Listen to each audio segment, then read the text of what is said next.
Hello again, Andy with Andy Handyman, and welcome back to another run through. We love these cedar houses, and it's amazing to me. You know, this house is better than 30 years old, and the things that go on, but cedar siding, I've said this so many times to customers and people all over the place.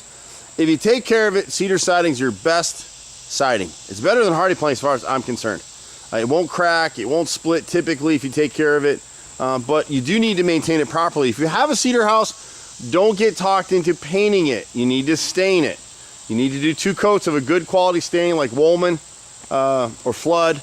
You can buy those products at Sherwin-Williams or Lowe's or Home Depot. You may have to order it in some of your markets. But the other problem with cedar siding is it never gets caulked. So when the builders built these things, they're all stained dark because no one could notice that in the corners and the joints, none of it was caulked. And so now you're at a situation like in a house like this where you're 30 some years since it was built, and now some of the siding is dry rotting. Customers like this homeowner has done her research and knows that cedar's a great siding. Everybody else is coming out here and telling her she needs to replace the siding. On the back of the chimney here, you can kind of see it. The back 4 or 5 rows up here are rotted, need to be replaced. She's got a couple pieces on the left side, particularly on the right side, particularly at this top right up here. You can see they're swollen and rotted out. One of her other issues, she had a new architectural roof put on, and the roofers often won't do this. You need 1 inch clearance between the roof and your siding. Doesn't matter the material, if it's vinyl, if it's hardy plank, if it's cedar, whatever it is, it needs at least 1 inch clear. And you can see now they've got the siding sitting right down on top of the roof line, so we'll need to snap a line and cut this back 1 inch off the roof. It's not the easiest thing to do. It should have been done, and that's why the roofers don't want to do it. And we may find in this area that there's some additional rot. There's one piece here the boys need to just re-nail, and it's right on this bay right here. And we've suggested this homeowner is the same thing, that if you have a cedar house, it's very expensive to restain, repaint these houses by hand. Don't spray this stuff. We argue with people all the time. You know, you can get a cheap paint job, spray job if you're selling your house, but if you want to keep the house, take care of it and you'll have it forever. What we suggest to a homeowner like this is do 1 side at a time. It won't break the bank. To restain, repaint a house this size is about $8,000, roughly in that. I'd have to measure it off, but about $8,000.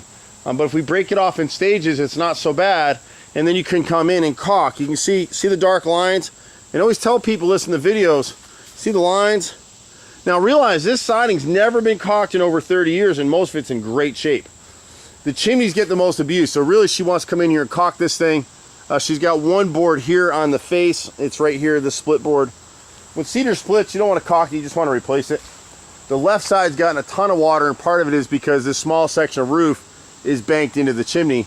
So she's got about, excuse me, 8 or 10 pieces here, and you can see once cedar starts to rot, the woodpeckers get in there, they hear the insects eating in the wood, and they want to get a free snack and come back in and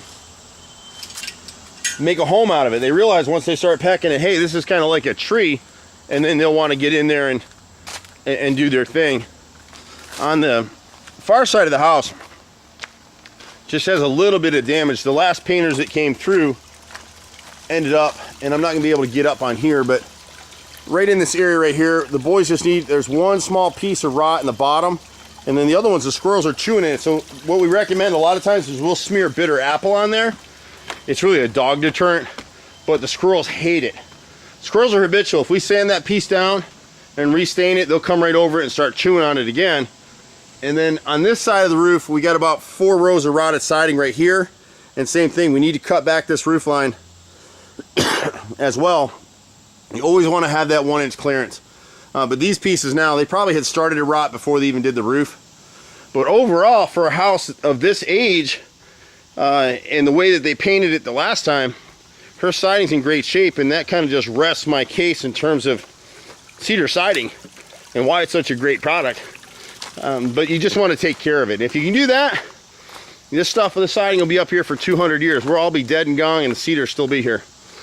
So, I'm Andy, Handy Andy. You can catch us at 770-912-2829.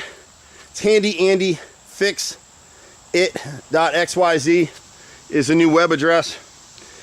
We pretty much do everything. Small repairs, handyman stuff. We've been out here 25 years in Metro Atlanta. It's crazy to be out here this long. But I love this stuff. We live for it. See you at the next house. Bye for now.